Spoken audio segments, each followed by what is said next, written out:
성도님들 평안하셨습니까? 네. 오늘 청년들이 많으니까 참 마음에 감사가 됩니다. 청거에서 바깥에 또 나갔던 청년들도 함께하고, 또 우리 군의 이제 말년인 또 우리 임정인 형제님도 함께하고, 지금 자녀들이 믿음 안에서 이렇게 잘 자라는 모습을 볼 때마다 참 주님 앞에 감사한 마음이 있습니다. 저는 지난주 그 CTI에서 기독교 변증이라고 하는 주제로 또 성도님들과 말씀 교제를 하고 왔습니다. 그 주제 중에 한 주제로 성도님들과 함께 교제하고자 합니다. 변증이란 말이 좀 익숙하지가 않으시죠? 개역 성경에서는 나오지 않았었는데, 개역 성경에서는 사도 바울이 내가 복음을 변명한다 이랬습니다. 변명한다. 그러니까 조금 의미가 이상하죠. 근데 개정 성경에서는 변증한다 이렇게 번역을 했습니다. 빌립보서 1장 16절에 보니까 사도 바울이 뭐라고 합니까? 이들은 내가 복음을 뭐하기 위해서 세웠어요? 변증하기 위하여 세우심을 받은 줄 안다 이렇게 되어 있습니다. 사도 바울이 복음을 변증했습니다. 쉽게 말씀드리면 변증이라는 것은 변론하며 증명한다 이런 뜻입니다. 그러니까 이 복음이 뭐라는 걸 변증하는 거예요? 진리라고 하는 것을 변론하면서 증명하는 것, 이거를 변증이라고 합니다. 사도 바울이 복음을 전하는 것이 사도행전에 두 번 그 복음의 본문이 기록이 되어 있습니다. 그 중에 이제 사도행전 17장에 가게 되면 데살로니가 지역을 방문했죠. 사도 바울은 갈 때마다 어디부터 들려서 복음을 전했죠? 유대인 해당에 제일 먼저 갔어요. 유대인 해당을 제일 먼저 찾은 이유가 뭘까요? 그들은 뭘 알고 있었어요? 구약 성경을 알고 있는 민족이에요. 매일마다 구약 성경을 읽었던 분입니다. 그래서 그들은 성경을 잘 알고 있지만 성경이 말씀하는 그리스도를 알지 못하기 때문에 그들에게 가서 먼저 복음을 전해줬습니다.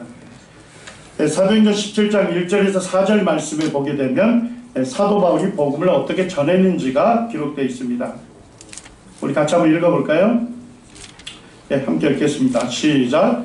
바울이 갈레대로 그들에게로 들어가서 새 안식일에 성경을 가지고 강론하며 뜻을 풀어 그리스도가 해를 받고 죽은 자 가운데 다시 살아나야 할 것을 증언하고 이르되 내가 너희에게 전하는 이 예수가 곧 그리스도라 하니 그 중에 어떤 사람 곧 경건한 헬라인의 큰 무리와 적지 않은 기브인도 고난을 받고 바울과 실라를 따르냐.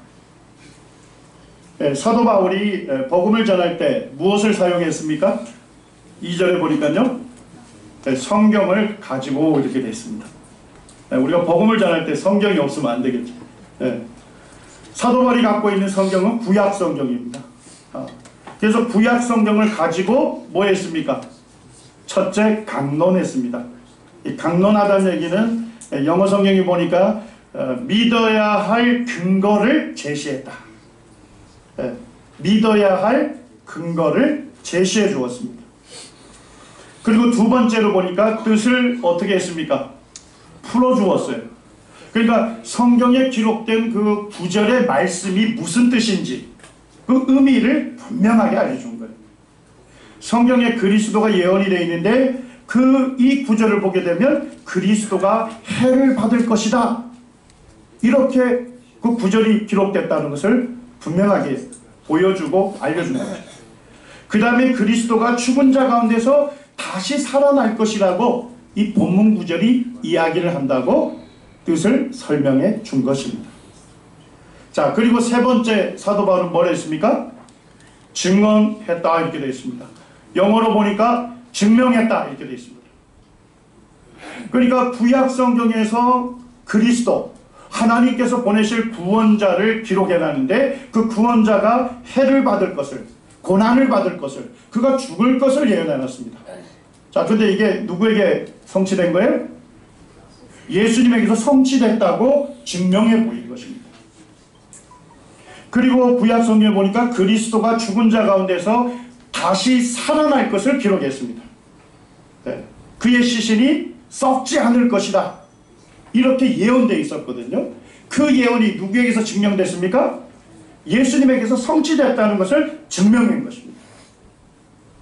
어떤 분들은 왜 복음을 전하는데 이 믿어야 할 근거를 제시하고 왜 증명하냐 이렇게 하는데, 사도 바울이 그렇게 했어요. 구약 성경에 기록된 그리스도에게 예언된 것이 누구에게 완전히 성취됐다고요? 예수님에게서 완전히 이루어졌다는 것을 증명해 보인 것입니다.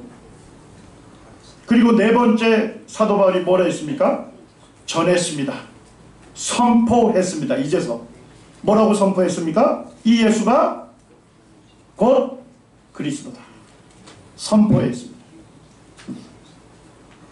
그리고 이제 복음을 듣는 사람들에게 마지막으로 한 것이 뭡니까? 거기에 보니까 경건한 헬라인의 큰 무리와 적지 않는 기부인도 뭘 받았습니까? 고난을 받았다. 예수 그리스도를 믿도록 설득받았다. 이렇게 되어 있습니다. 이 예수 그리스도를 믿음으로 구원받을 수 있습니다. 이 예수 그리스도를 믿음으로 하나님과 화목할 수 있습니다. 이 예수 그리스도를 믿음으로 이제 하나님의 거룩한 백성이요 하나님 사랑받는 자녀가 될 수 있습니다. 이 예수님을 믿으시길 바랍니다. 이 예수 그리스도를 자신의 주님으로 영접하십시오. 라고 하는 고난을 받은 거예요. 그래서 그들 중에서 어떻게 했습니까? 바울과 실라를 따르는 사람들이 있었습니다. 네. 사도 바울은 복음을 전할 때 선포부터 하지 않았습니다. 선포는 최종 단계입니다. 복음을 전할 때 성경을 가지고 믿어야 할 근거들을 제시했고, 성경 구절의 의미가 무엇인지 뜻을 풀어주었고, 그 성경 구절의 말씀이 예수님에게서 성취됐다는 것을 증명해 보이고, 그리고 이 예수님이 그리스도라고 선포했습니다. 그리고 이 예수 그리스도를 믿으면 이제 하나님의 자녀로 거듭난다. 하나님의 거룩한 백성으로 살게 된다고 권했습니다. 이 고난을 받은 사람이 있었고 고난을 받지 아니한 사람이 있었습니다.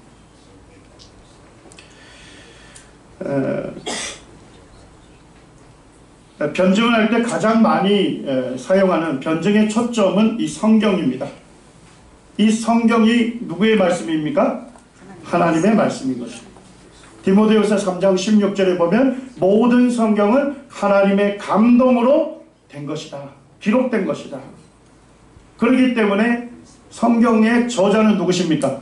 하나님이시다. 그래서 성경이 우리가 전하는 이 복음이 진리라는 것을 변증하는 것이 1차적입니다.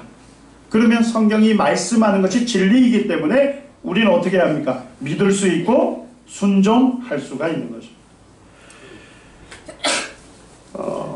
이제 모세오경에 보게 되면 특별히 민수기에서 하나님께서 이스라엘 백성들에게 세세한 율법을 주고 있습니다. 그리고 거기에 보면 특별히 정결법이라는 게 있습니다. 정결법.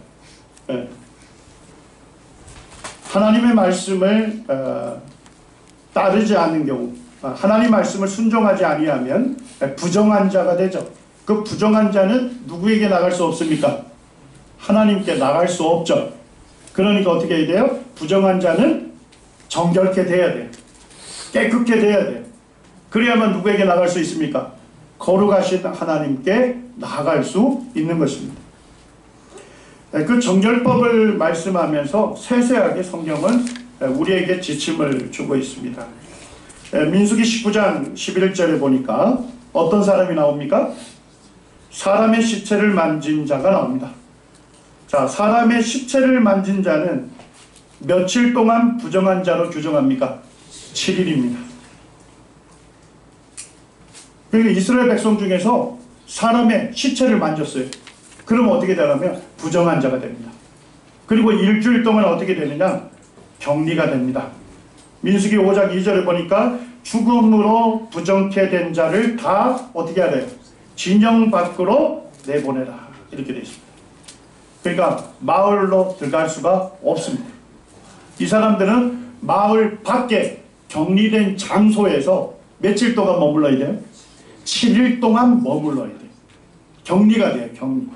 그 다음에 7일이 끝나면 이제 정결 예식을 행하고 이제 마을로 들어갈 수가 있었습니다. 성경 계속 강조합니다. 13절에 보니까 누구든지 죽은 사람의 시체를 만지고 스스로 정결케 아니하는 자는 여호와의 성막을 더럽힙니다. 자, 여호와의 성막을 더럽힌 사람은 어떻게 됩니까? 어떻게 될까요? 죽임을 당하는 것이죠.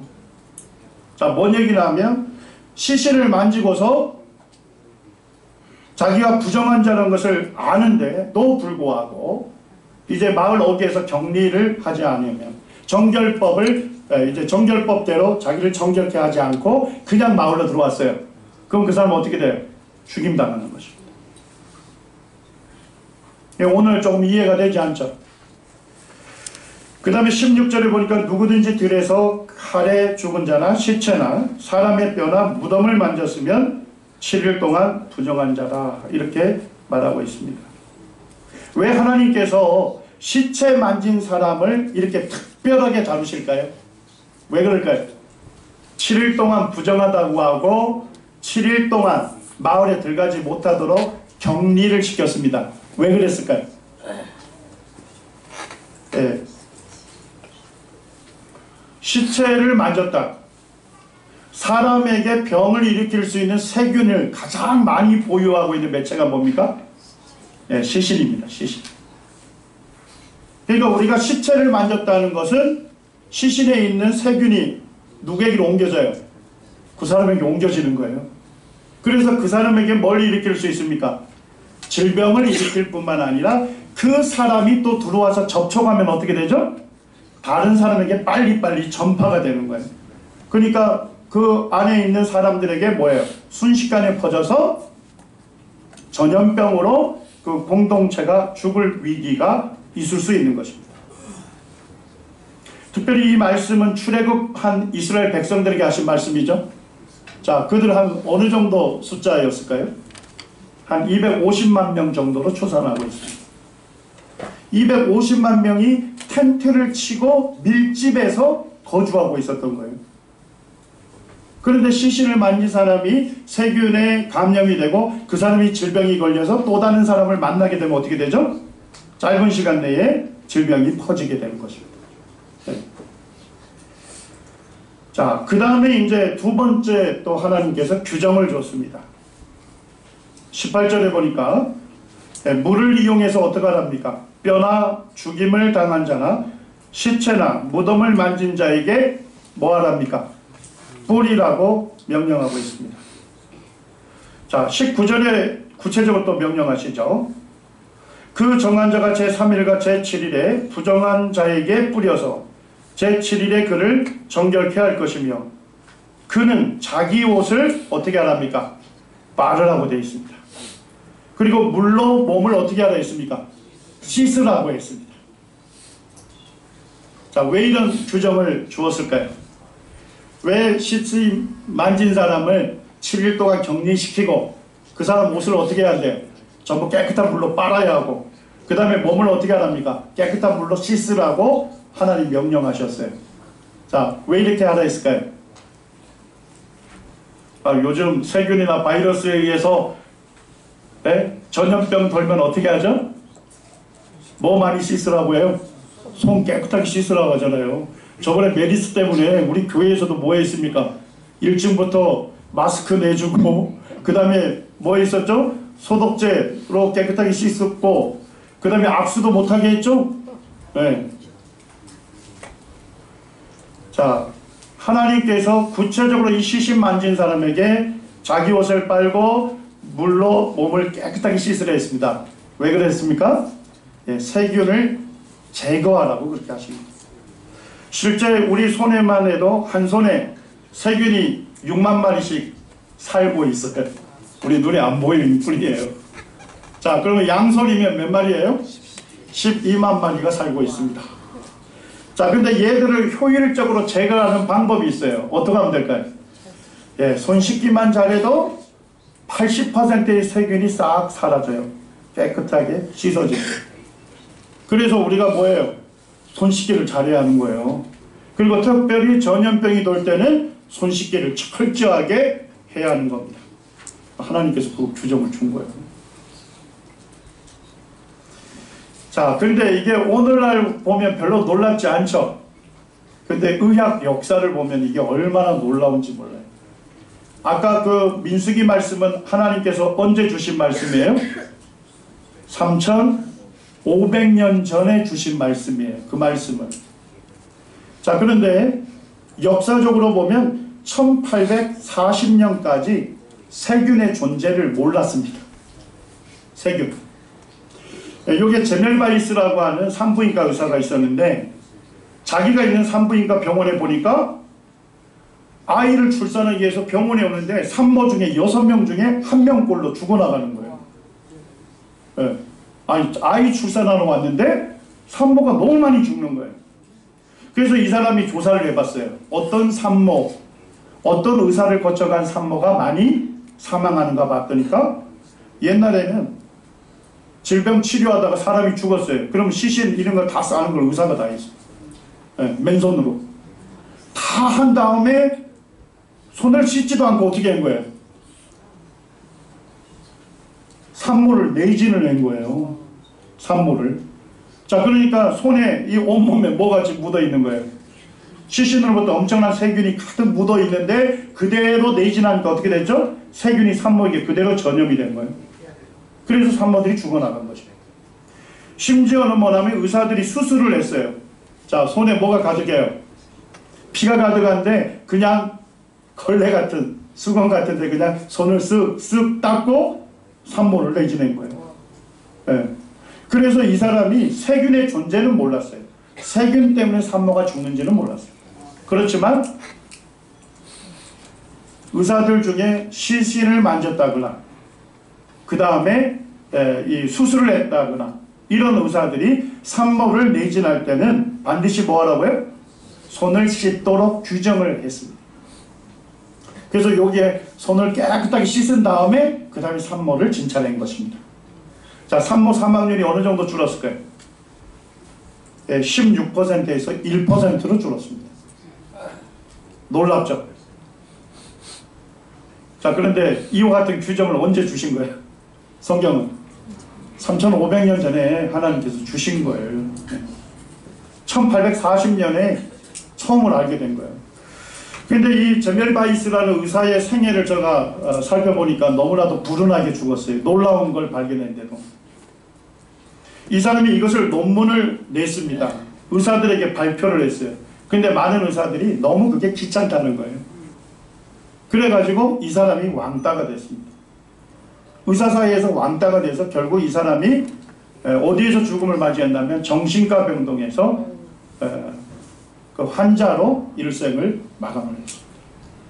그러니까 인간이 얼마나 무지한 거예요. 지금 생각하면. 그렇지만 성경에서는 하나님께서 철저한 규정을 주고 계십니다.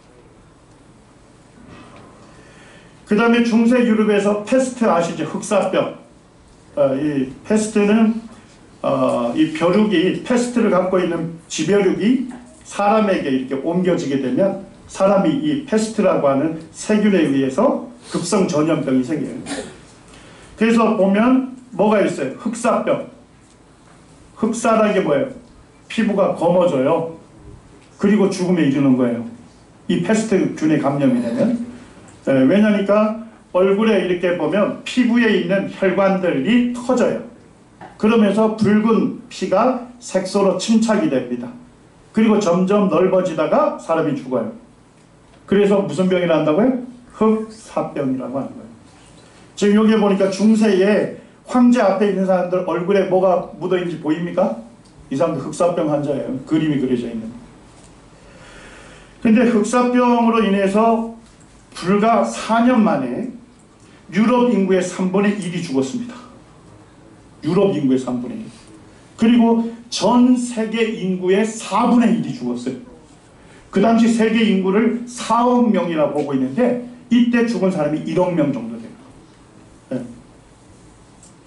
근데 그렇게 많이 죽었던 이유가 있습니다. 그 당시 의학은 완전히 잘못된 의학이었어요. 개와 고양이가 패스트를 옮긴다고 해서 개와 고양이를 죽였어요. 그러니까 뭐가 더 많아져요?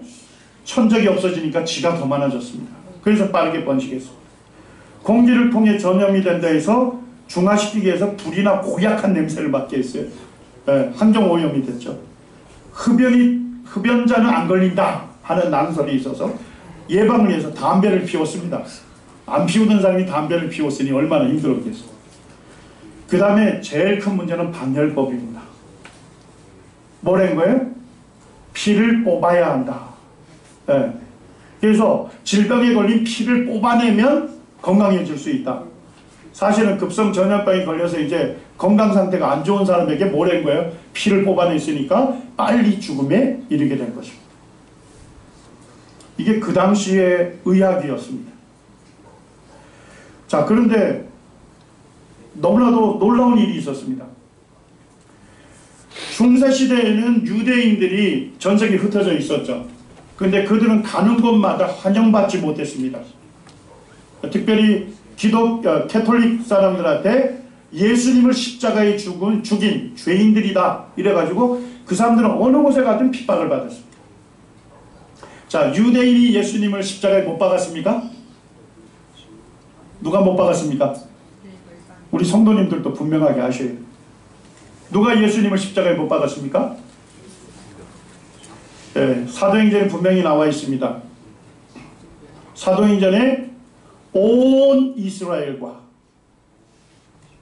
그 다음에 헬라인이 합세해서 하나님의 종 그리스도를 십자가에 못 박았다고 기록되어 있습니다. 그러니까 유대인들만 십자가에 못 박은 게 아니고 유대인들의 청에 의해서 누가 십자가 사형을 집행했습니까? 이방인이 했죠. 그래서 하나님께서 뭐라 합니까? 유대인과 이방인이 합세해서 하나님의 종 그리스도를 거슬렸다 이렇게 되어 있습니다. 결국 누가 십자가에 못 박았습니까?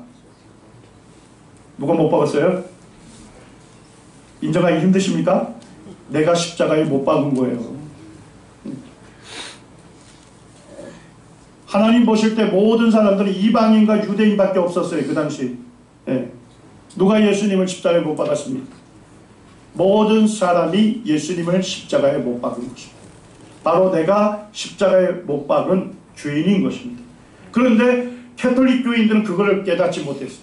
유대인들이 십자가에 못 박았다고만 생각했어요. 그래서 유대인들이 그 도시에 오면 어떻게 했습니까? 유대인들만 살 수 있는 구역을 정해줬어요. 그래서 유대인들은 그 안에서만 거주해야 합니다. 자, 또 하나 뭘 했을까요? 유대인이라고 하는 표식이 있는 복장을 어느 곳에서나 입게 했습니다. 그래서 사람들이 딱 보면 저 사람들은 유대인이구나 분명하게 인식할 수 있도록 했습니다. 자, 그런데 유대인들이 사는 그 특별한 구역에는 사망자가 없는 것입니다. 지금 유대인 바깥에는 사람들이 죽어나가고 있는 거예요. 길거리에 시신들이 가득한 거예요. 있는 사람들 중에 3명 중에 1명이 죽었다 생각해 보시죠. 장례도 치르지 못하는 그런 형국이었습니다. 그런데 유대인 구역에는 사망자가 없었습니다. 왜 그랬을까요? 왜 그랬을까요? 민수기 말씀 그대로 순종한 것입니다. 하나님의 말씀을 그대로 순종한 것입니다. 그래서 어떻게 해요? 바깥에서 일하고 들어오다 시신을 만졌다거나 그러면 어떻게 되죠? 그 사람? 7일 동안 마을에 못 들어가고 격리됐어요. 그리고 어떻게 했죠? 그 사람의 옷을 물로 빨고 몸을 깨끗하게 씻었습니다. 7일 지난 다음에 들어갈 수 있었어요. 철저하게 하나님 말씀을 순종했기 때문에 그들의 생명을 뭐 할 수 있었습니까? 지킬 수가 있었던 것입니다. 우리 성도님들, 하나님 말씀은 누구의 유익을 위해서 있는 거예요? 우리의 유익을 위해서 있는 것입니다. 하나님 말씀 순종하는 사람이 그 하나님의 축복을 누리게 되는 거예요. 하나님 말씀 순종하는 사람에게 하나님께서 그 생명을 안전하게 지켜주시는 것. 그 다음에 민수기 19장에는 계속 하나님 규정을 주십니다. 11절에 보니까 사람의 시체를 만진 자는 7일을 부정하리니 그는 3일과 제7일에 뭐로 스스로 정결케 하래요? 잿물. 참 이게 독특해요. 네. 시신을 만진 사람은 격리가 될 뿐만 아니라 잿물이 뭔지 아시죠? 나무 타다 남으면 재가 남잖아요. 그 물을 얘기하는 거예요. 그 재를 물에다가 썩는 거예요. 희석. 아시겠죠? 그런 다음에 그 물로 뭐예요? 몸을 씻는 거예요. 자, 왜 잿물로 몸을 씻으라 했을까요? 이제서야 저희가 알고 있는 거죠. 자, 우리가 상처 나면 어떻게 되죠? 소독해야 되죠? 그때 뭘 쓰죠? 가사나 수소라고 해서 그걸 이렇게 바르면 따끔따끔 하면서 기포가 막 생기죠. 그게 탄산수입니다. 탄산수. 예, 탄산수가 소독을 하는 겁니다. 세균을 죽이는 일을 해요. 예, 그런데 잿물이 뭡니까? 탄산수입니다. 잿물. 예. 잿물은 우리가 쉽게 이용할 수 있는 탄산수예요. 그래서 지금은 학생들이 과학 실험 시간에 잿물로 뭘 만들어냅니까? 비누 만들잖아요. 비누. 네. 잿물로 비누를 직접 만들 수 있습니다. 오늘날 사실은 의사들이 굉장히 놀라는 겁니다. 왜냐하니까 그 시대에 유일하게 사용할 수 있는, 흔하게 사용할 수 있는 게 이 탄산수, 잿물인데 성경에서 3,500년 전에 잿물로 그 몸을 씻게 하라고 분명한 규정을 두고 있습니다. 자, 그 다음에 민수기 19장에는 뭐가 나와 있습니까? 정결한 자가 뭘 가져오래요? 우슬초. 이게 우슬초입니다. 식물입니다. 우슬초를 가져다가 그 물을 찍어서 장막과 그 모든 기구와 거기 있는 사람들에게 뿌리고 뼈나 죽임을 당한 자나 시체나 무덤을 만진 자에게 뿌리라고 되어 있습니다. 자, 왜 그렇게 했을까요? 자, 우슬초를 어떻게 하는 거예요? 네, 대야에 물이 있으면 우슬초를 담궈 두는 거예요. 그 다음에 충분하게 뿌려놨죠? 그 다음에 우슬초를 갖고서 그 사람 몸에다가 뿌리는 거예요. 이렇게. 그리고 뭐예요? 거기에 이스라엘 백성들 정중앙에 뭐가 있었습니까? 성막이 있었죠? 성막에서도 뿌리고 성막 기구들 다 뿌려요. 자, 이거 왜 하라 했을까요? 우슬초는 뭡니까? 매우 효과적인 살균제요, 항균제 역할을 하는 것입니다. 이게 오늘날 사람들이 이제서야 알게 된 건데 성경은 아주 예전에 정확한 규정을 두고 있습니다. 자, 근데 민수기는 누가 기록했습니까? 모세가 기록했죠. 네, 모세는 이집트에서 태어났습니다. 그리고 그는 광야에서 죽음을 맞이했습니다. 그러니까 모세가 갖고 있는 인간적인 지식은 전부 어디서 배운 거예요? 이집트에서 배운 거예요. 근데 모세 당시에 이집트에 그 의수를 알 수 있는 처방전이 파피루스가 발견이 됐어요. 이게 에벌스 파피루스라 해서 여기에 보니까 모세 당시 이집트의 의수를 알 수 있는 내용이 기록되어 있습니다. 자, 상처가 감염되면 어떻게 하래요? 벌레의 피와 나귀 똥 혼합 물로 바르랍니다. 자, 그럼 상처가 어떻게 될까요? 더 골마 터지겠죠.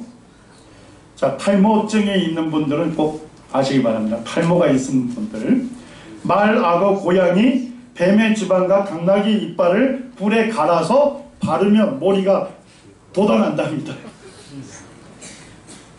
자, 뱀에 물린 사람에 대한 처방입니다. 뱀에 물리면 이방신상에 물을 부은 다음에 그 물을 마시라고 합니다.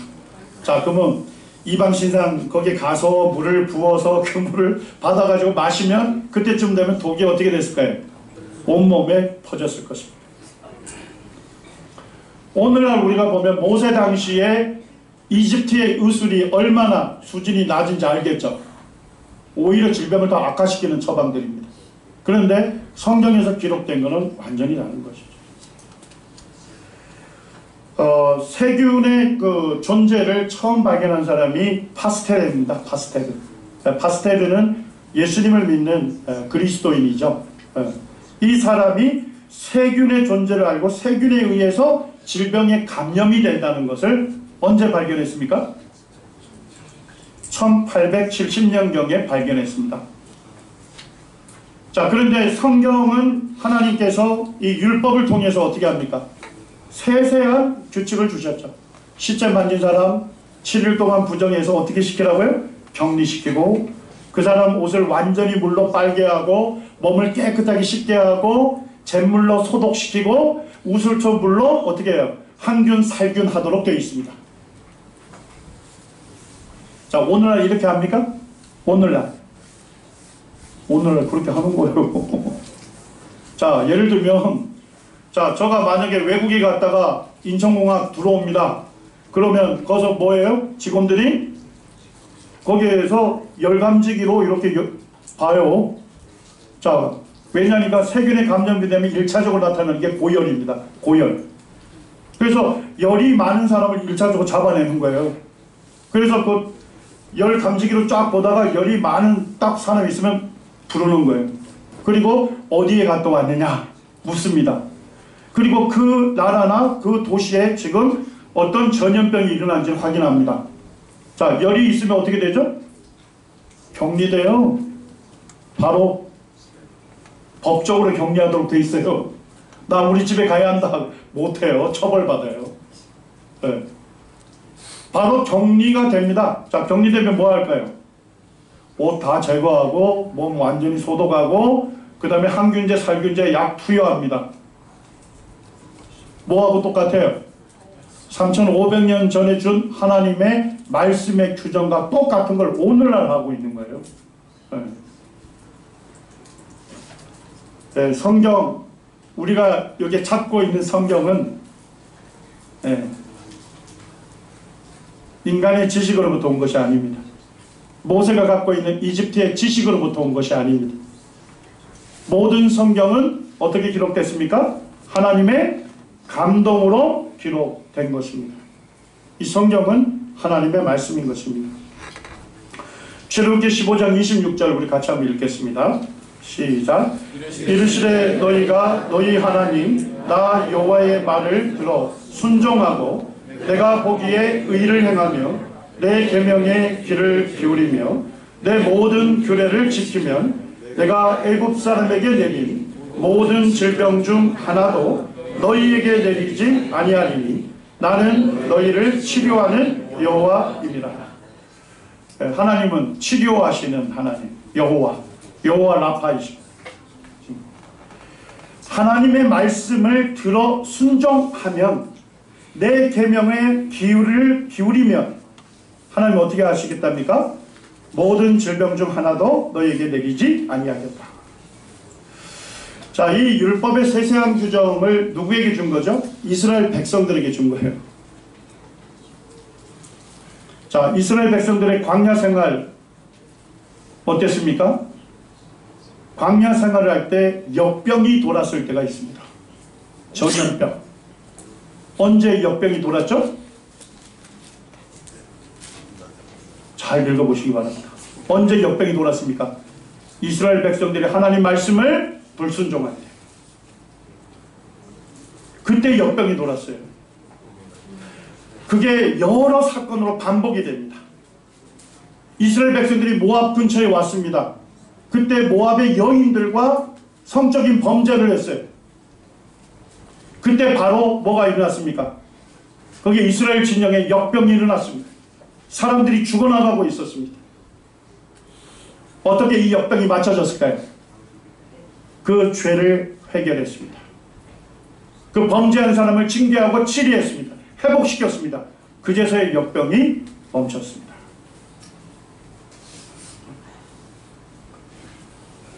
하나님 말씀대로 되어지는 겁니다. 하나님께서는 250만 명이라는 그 많은 숫자가 밀집해서 40년을 살아야 했기 때문에 오랜 기간 그들이 밀집해서 생활해야 되기 때문에 하나님께서 세세한 규정을 준 거예요. 이거를 오늘날 공중보건이라고 합니다. 그리고 예방의학이라고 합니다. 제가 대학원생 때 배웠는데 그 배웠던 내용이 어디에 나와 있더라고요? 성경에 나와 있었습니다. 하나님 말씀을 우리가 믿으시고 순종하시길 바랍니다. 하나님 말씀을 믿으시고 순종하는 사람은 하나님의 축복을 누립니다.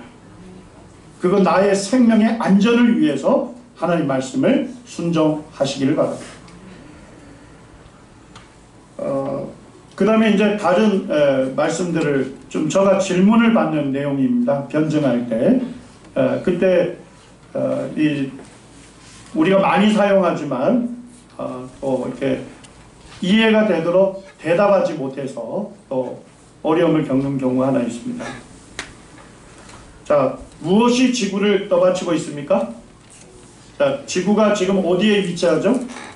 네, 공간에 위치한다는 걸 우리가 잘 알고 있습니다. 그렇지만은 예전 고대 사람들은 뭐예요?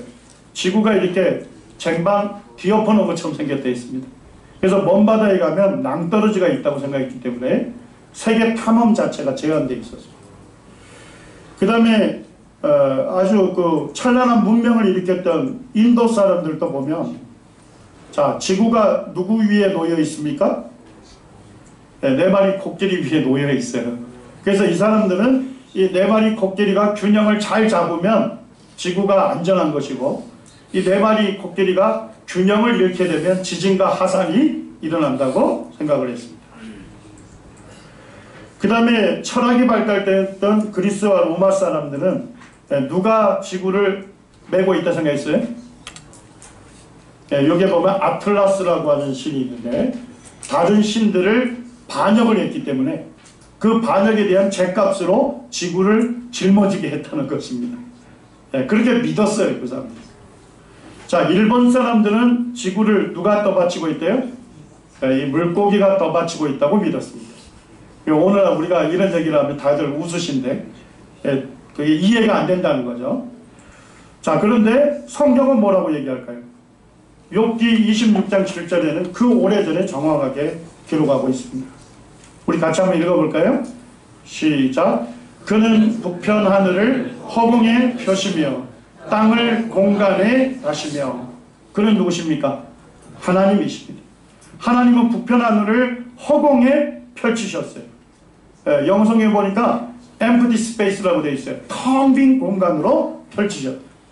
그리고 땅은, 지구는 어디에 다셨대요? 공간에 다셨다, 이렇게 되어 있습니다. 그러니까 어떤 분은 저한테, 아니 지구가 공간에 위치한다고 맞는데 달아 매달았다 이렇게 하니까 좀 이거는 좀 그것도 잘못된 표현 아니냐 이렇게 묻는 분이 있었습니다. 근데 영어 성경이나 원어를 보니까 쉽게 이해할 수 있습니다. 자, 여기 보니까 하나님께서 아무것도 없는 곳에 지구를 서스펜드 이렇게 시켰다 이렇게 되어 있습니다. 두 가지 의미가 있습니다. 매달다는 의미도 있고 어떤 의미도 있다고요? 뜨게 하다 이런 뜻이 있습니다. 그러니까 줄로 매달다 이런 의미도 있지만 뜨게 하다는 의미도 갖고 있는 것입니다. 그러니까 하나님께서 3500년 전 이 욥기서에 지구가 어디에 뜨게 했다는 거예요? 공간에 뜨게 했다. 정확하게 말씀하고 있는 거예요. 이거는 1972년에 그 아폴로 17호가 달에 가면서 어디를 쳐다본 거예요? 지구를 쳐다보면서 찍은 사진입니다. 공간에 위치하는 지구.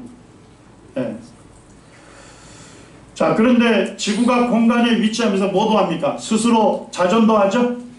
그 다음에 태양을 따라 공전도 하죠? 맞습니까? 자, 공간 중에 위치한다는 걸 누가 처음 발견했을까요? 뉴턴입니다. 뉴턴도 하나님을 믿는 그리스도인이었어요. 뉴턴은요, 제가 이제 과학 역사를 읽어보니까 그렇게 해놨어요. 스티븐 호킹 박사도 뉴턴 옆에 쓸 자격이 없다. 세계 과학사의 최고의 과학자를 뽑으라면 뉴턴을 뽑습니다. 뉴턴은 하나님 믿는 사람이었습니다. 그리고 그가 남긴 책에 보면 과학과 관련된 책보다 성경 예언에 대한 책을 더 많이 남겨놨습니다. 뉴턴은 성경이 하나님께서 예언하셨다면 반드시 역사적으로 성취될 것이라는 믿음을 가진 사람이었습니다. 그래서 그가 성경 예언을 연구한 책들이 지금도 남아 있습니다. 자, 만류인력 법칙을 이제 발견을 했죠. 그래서 지구가 뭐예요? 공간에 있지만은 뜰 수 있다는 것을 설명한 거예요. 자, 만류인력이 뭐죠? 만유, 존재하는 모든 것, 이런 얘기죠. 자, 존재하는 모든 것들은 뭐가 있습니까? 인력이 있습니다. 인자가 끌 인자예요. 끄는 힘이 있어요. 잡아당기는 힘. 뭔지 아시겠죠? 그래서 공간에 위치하지만 태양, 지구, 달 이런 것들이 서로 잡아당기고 있는 거예요. 잡아당기기 때문에 공간에 위치할 수 있는 것입니다. 자전도 하고 공전도 할 수 있는 겁니다. 불과 몇 년 전에 알게 됐어요. 넉넉 작게 해도 400년 전에 알게 된 거고, 성경은 그것보다 더 3000년 전에 정확하게 기록해 놓고 있는 것입니다. 그 다음에 이 구절에 보니까 하나님은 북편 하늘을 어디에 펼치셨어요? 허공에, 텅 빈 공간에 펼치셨다, 이렇게 되어 있습니다. 이게 발견된 거는 1981년에 발견이 된 겁니다. 81년에 보니까 미국의 3대 천문대에서 망원경을 사용해서 관측한 결과 우리가 관측할 수 있는 우주의 거의 1%에 해당하는 거대한 부분이 다른 부분과 달리 비어있음을 발견했다는 겁니다. 자, 뭐예요? 우리가 관측할 수 있는 우주 중에서 1%에 해당되는 공간이 그 안에 뭐가 없어요? 별이 없이 비어있다는 것입니다. 엄청난 공간이죠? 근데 이 공간이 어느 정도나 하면 한 개 은하계 안에 별이 몇 개 정도 있다고 해요? 1000억 개 정도 있는데 그와 같은 은하계 한 2000개가 있어야 하는데 그 공간이 비어있는 거예요. 엄청난 거대한 공간이 비어있다는 걸 발견했습니다. 자, 그런데 이 공간이 어디에 있대요? 북두칠성 뒤에 있답니다. 자, 어느 편 하늘이에요? 북두칠성. 왜 북자를 썼어요? 북편 하늘에 있기 때문에 북두칠성이라고 불렀죠. 북두칠성 뒤에 3억 강령 공간이 비어있는 상태입니다. 그런데 성경은 그 오래전에 하나님은 북편 하늘을 어디에 펼치셨다고요? 허공에 펼치셨다. 분명하게 말씀을 하시는 겁니다.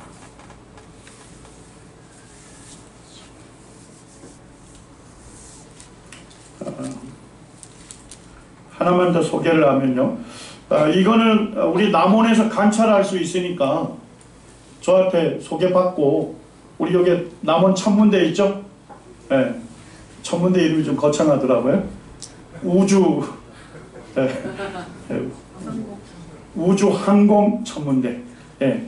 거기 가시면 우주를 볼 수 있습니다. 네. 저번에 우리가 학생들을 위한 그 창조과학 세미나를 하고 있는데 그때마다 저희들이 가서 직접 관찰을 하고 있습니다. 욥기 38장 31절 우리 같이 한번 읽어보겠습니다. 시작.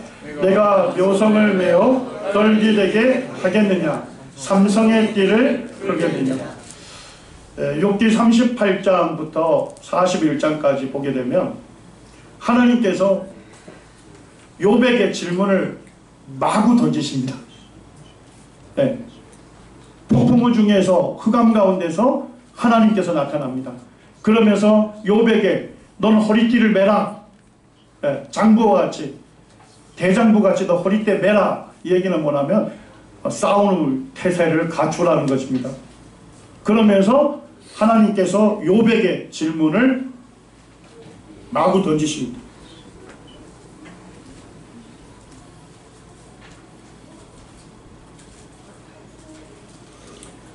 예, 하나님께서 이렇게 말씀합니다.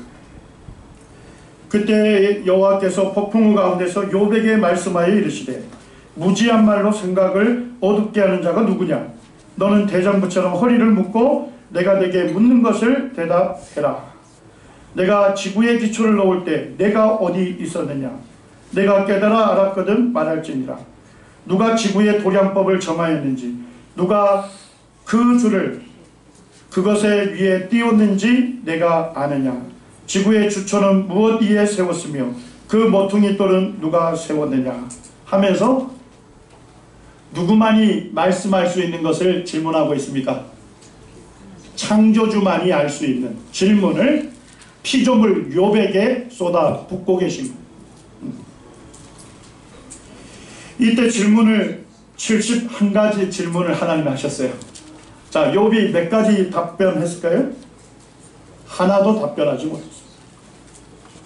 40장에 가면 이렇게 고백합니다. 40장 1절에 여호와께서 또 욥에게 일러 말씀하시되 트집 잡는 자가 전능자와 다투겠느냐? 하나님을 탓하는 자는 대답할지라. 욥이 여호와께 대답하여 이르되 보소서 나는 비천하오니 무엇이라 주께 대답하리까? 손으로 내 입을 가릴 뿐이로소이다.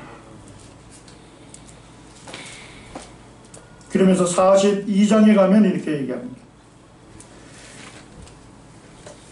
욥이 여호와께 대답하여 이르되 주께서는 못하실 일이 없사오며 무슨 계획이든지 못 이루실 것이 없는 줄 아노니 무지한 말로 이치를 가리는 자가 누구이니까? 나는 깨닫지도 못한 일을 말하였고 스스로 알 수도 없고 헤아릴 수도 어려운 일을 말하였나이다. 내가 말하겠사오니 주는 들으시고 내가 주께 묻겠사오니 주여 내게 알게 하옵소서. 내가 주께 대하여 귀로만 듣기만 하였사오나 이제는 눈으로 주를 배움나이다. 그러므로 내가 스스로 거두어드리고 특별과 제 가운데서 회개하나이다. 우리 성도님들, 하나님께서 우리 주님 예수 그리스도를 통해서 우리를 구원하시고 하나님의 자녀로 우리의 위치를 높이셨습니다. 맞습니까? 그럼에도 불구하고 우리는 누구입니까? 하나님에 의해서 지음받은 피조물입니다. 이걸 잊으시면 안 되는 거죠. 하나님께서 우리를 하나님의 사랑받는 자녀로 우리를 삼으신 건 맞습니다. 우리를 높이셨어요. 그럼에도 불구하고 우리는 하나님의 말씀을 경외해야 하는 것입니다. 우리는 하나님의 피조물에 불과한 것입니다. 그렇기 때문에 하나님의 말씀을 우리는 전적으로 받아들여야 하는 것입니다. 하나님 말씀이라면 전적으로 우리가 수용하고 순종해야 하는 것입니다. 욥이 그걸 깨달았어요. 욥은 의로운 사람이었죠? 그는 하나님을 믿는 것 때문에 애매히 고난을 받았습니다. 근데 욥의 친구들이 와서 뭐라 했습니까? 야, 너가 뭔가 범죄했으니까 하나님 징계하신 거 아니냐? 이렇게 얘기했습니다. 그러다 보니까 욥이 자기를 변호하기 시작했습니다. 내가 범죄하지 않았다 변호하기 시작했습니다. 변호하다 보니까 어떻게 됐어요? 자기를 완전히 의로운 자처럼 얘기한 거예요. 그래서 하나님이 욥기 38장에 흑암 중에서 폭풍 가운데서 욥에게 나타나신 것입니다. 욥에게 무엇을 깨닫게 하고 싶었습니까? 너는 나의 지음받은 피조물이다. 우리가 하나님의 앞에 나올 때마다 하나님의 임재를 우리가 느껴야 하는 것입니다. 우리 형제자매님들이 함께 모일 때마다 이곳에 하나님께서 계심을 우리 느껴야 하는 것입니다. 그리고 하나님의 말씀이라면 제가 순종하겠습니다. 이 욥기 38장 31절에 보니까 하나님이 욥에게 이렇게 얘기하시죠. 내가 묘성을 메어 떨기되게 하겠느냐 질문하십니다. 자, 하나님이 묘성을 어떻게 만드셨다는 거예요? 떨기별로 만들어 놓았는데 피조물인 네가 그렇게 할 수 있겠느냐 하나님 물으시는 거예요. 삼성의 띠를 풀겠느냐? 내가 삼성의 띠를 풀어놨는데 피조물인 너가 그렇게 할 수 있느냐? 너가 그렇게 할 수 있는 창조주냐? 하나님 그렇게 도전하신 것입니다. 묘성은 우리가 겨울에 잘 보입니다. 여기 보시면 우리 육안으로는 한 7개 정도 떨어져 있는 별입니다. 네, 독립된 별처럼 보이죠? 자, 그런데 묘성을 하나님 어떻게 하셨대요? 메어서 떨기되게 하셨다. 이 떨기별이란 건 뭐냐면 수백 개의 별들이 서로 중력에 의해서 서로 묶여가지고 뭐처럼 도는 거예요? 한 개 별처럼 운행되는 것을 떨기별이라고 합니다.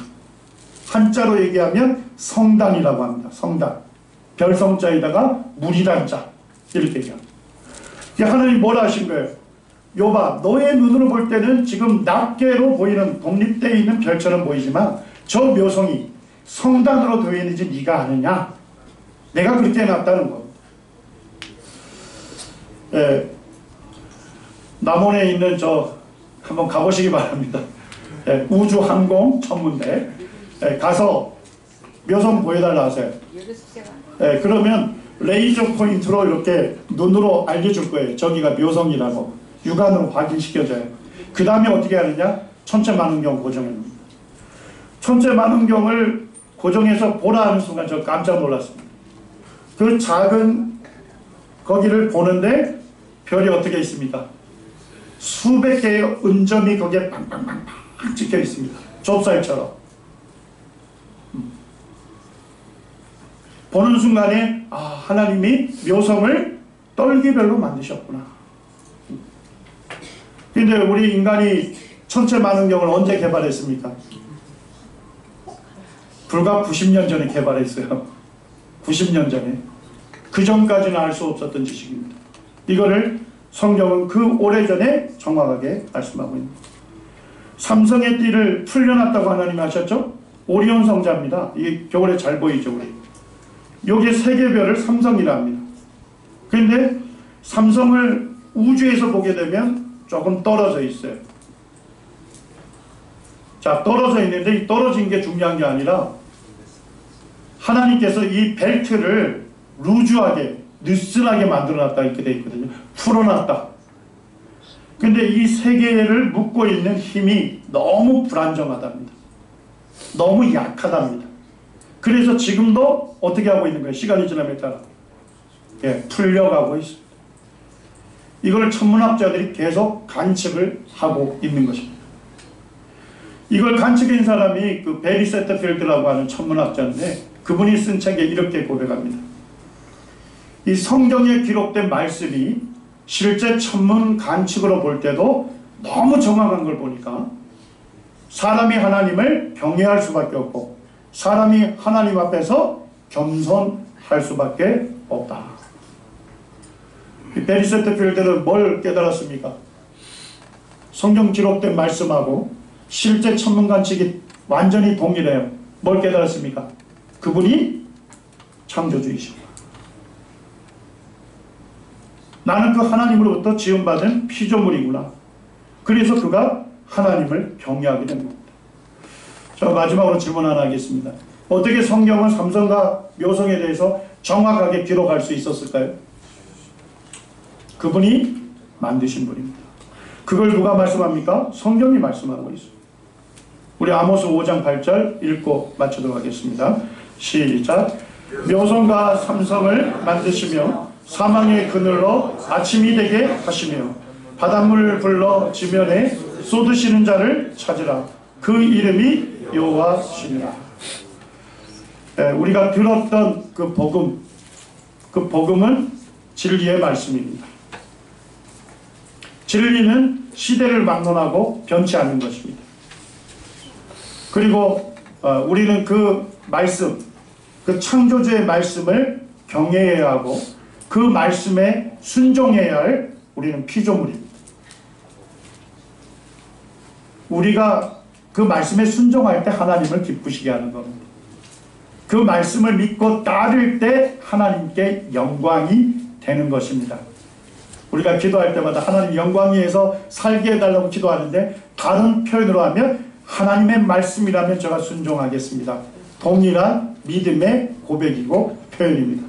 우리를 통해서 하나님 영광을 받으시기를 원합니다.